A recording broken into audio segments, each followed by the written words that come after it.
Welcome to today's video. Today's video is about the problems that Liverpool FC are facing this season.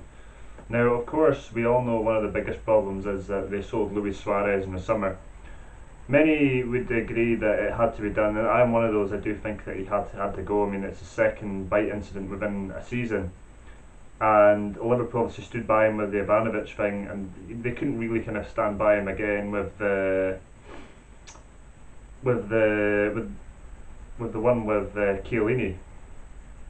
But they obviously had to cut their losses, and Barcelona paid 75 million for him.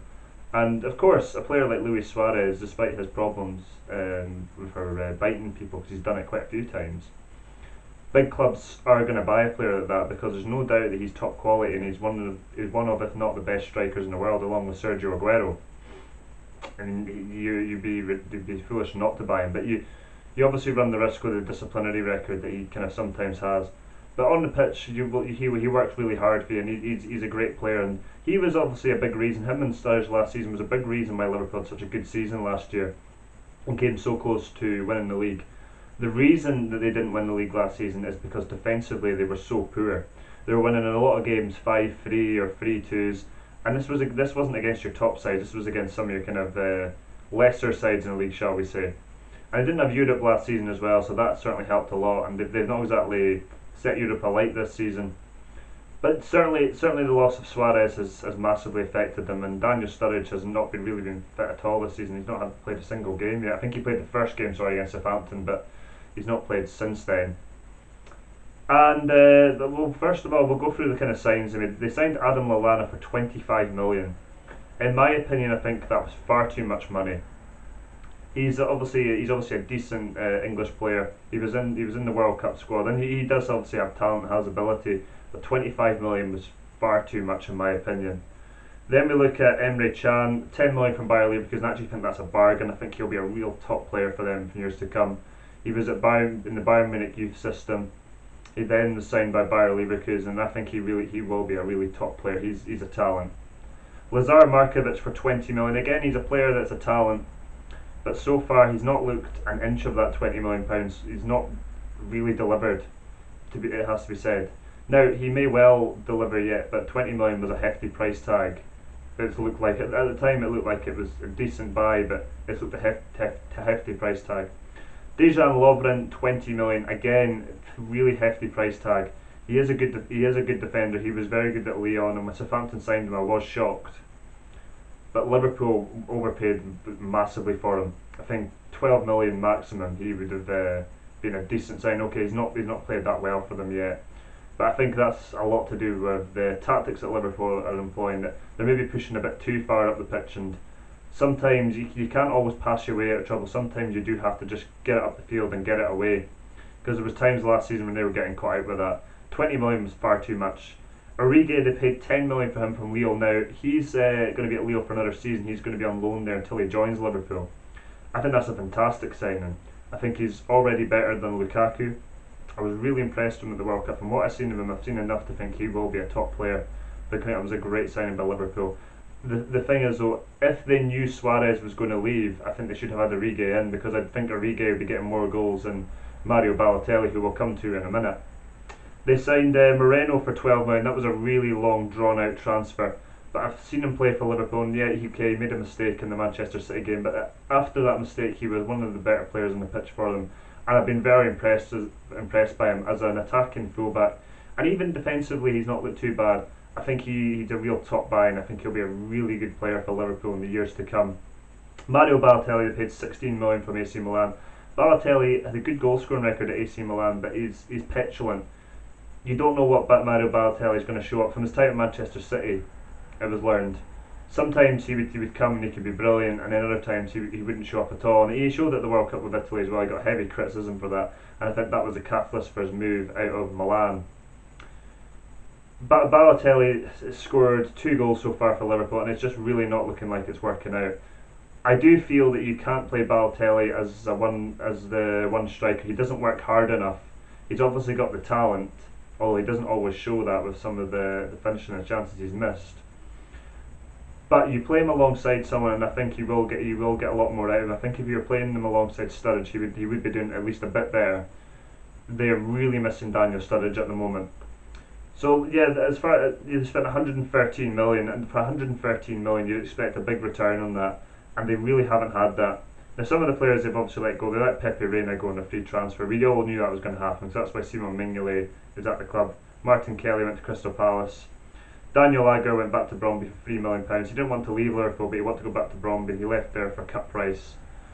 Very, very kind of cheap offer that they got for him there. But it was obvious. It was obviously to do with the player's happiness, and he was a good servant for Liverpool. And Luis Suarez for 75 million, which obviously helped fund a lot of these transfers. So for 113 million, the business wasn't good enough. It simply wasn't good enough. They needed another striker, and I think they were reliant on Fabio Borini going to Sunderland for that incredible £14 million. I don't know where they got £14 million worth. He did do okay towards the end of the season with them, but up till that point he barely scored for them, barely did a lot for them, and they were willing to pay £14 million. But the player wasn't willing to leave, even though it was made clear he didn't have a future at Liverpool. He did not want to leave. So looking at the squad now, Brad Jones as a backup keeper, he's decent. Glenn Johnson, I think they should have got rid of him. Paying 110,000 for someone that is nowhere near the best right back in the world. Now, when he was at Portsmouth, they played him in a right midfield position. He wasn't too bad there, but Glenn Johnson cannot defend to save himself. I still don't know why he's England's #1 right back. Paying 110,000 a week for him is ridiculous, and I don't know why Liverpool were looking to sign him to a new contract. It's nonsense. Jose Enrique, he's really not hit it off at Liverpool. He needs to go. Kolo Toure needs to be gone as well. He did okay when he first joined, but a few very poor performances, and he's not really featured since. Lovren's obviously going to need time to settle in. Now, Steven Gerrard, I hate to say this. Now, I've said before that Gerrard needs to play in a kind of more deeper role, but unfortunately, he doesn't really have the defensive capability to play that role, and he can't play the role Jordan Henderson's playing anymore. He doesn't have the legs. For the wages that Steven Gerrard's getting, because he's been such a legend and a great servant to Liverpool, you'd want to kind of keep him and kind of reduce his role a bit, maybe not play him as often. But for the wages he's getting, you would be tempted to kind of do a Chelsea and say, kind of go to America. I think that Steven Gerrard's time has come at Liverpool where it's time to kind of not time to retire, but time to kind of hang up and being a first team player for Liverpool. He's not really been that great this season. There's a lot of Liverpool fans have criticised him, and he doesn't deserve the criticism because of what he's done for the club, but for his performances, I feel they've not been anywhere near Gerrard's normal standard. Sorry, there's a sign I forgot to mention. For some reason it wasn't listed there. Ricky Lambert was $4 million to Liverpool, and that is going to rise to $9 million due to appearances. That made no sense whatsoever. Ricky Lambert is on the wrong side is kind of 30, 31, maybe even 32 now, and he is only ever going to be able to be used for Liverpool in the cup games. He's not a Champions League calibre kind of player. Even in the Premier League this season, he's struggled for them. He doesn't fit the philosophy. They're not a team that kind of play crosses. They like to play along the ground. They like to play good football. And last season, Liverpool were the team that played the best football in the league. There's no question about that. This season, we haven't seen anything like that, and it's a problem with too many personnel coming in and not the right personnel. I kind of look at some of the personnel that's coming in, and I don't know if it's really added quality or is it added quantity. Coutinho is a terrific player. They definitely should never look to get rid of him. Jordan Henderson, who's now the vice captain at Liverpool, should definitely keep him. I think he's a perfect man to replace Gerrard. There was a terrific ball he played through against Southampton, and it was a Gerrard-esque ball, and he really is going to be a top player, and has certainly paid back that 20 million that Liverpool paid for him originally. Daniel Sturridge, I've already mentioned. I think he's a top striker, and once he's back for Liverpool, maybe things will improve and they'll get back towards that top 4 position. Mohamedou Sakho, he's had a tough time there. I think he will come good though.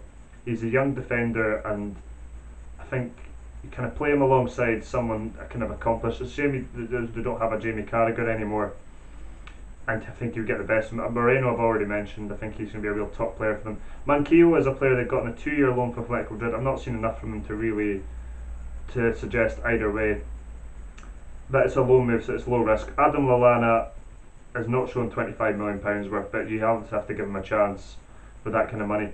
Lucas Leiva, his time has come and gone now at Liverpool. Unfortunately, due to injuries, he's not going to be a player that they can really rely on.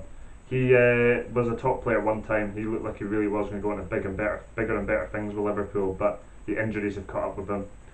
Simon Mignolet he's got an error in him. He doesn't look like a number one for Liverpool, unfortunately. He is a good goalkeeper, but he has an error in him, and at a club at the size of Liverpool, you can't afford to have it. You need to have a keeper you can rely on, and sometimes I don't think they can. Emre Can already said I think he'll be a talent. Joe Allen, I don't think Liverpool should ever have signed him. I don't think he's good enough to play for Liverpool, even in a squad player capacity. I think when he was playing at Swansea, it was about his level. Fabio Borini's the same. Should never have been signed by Liverpool.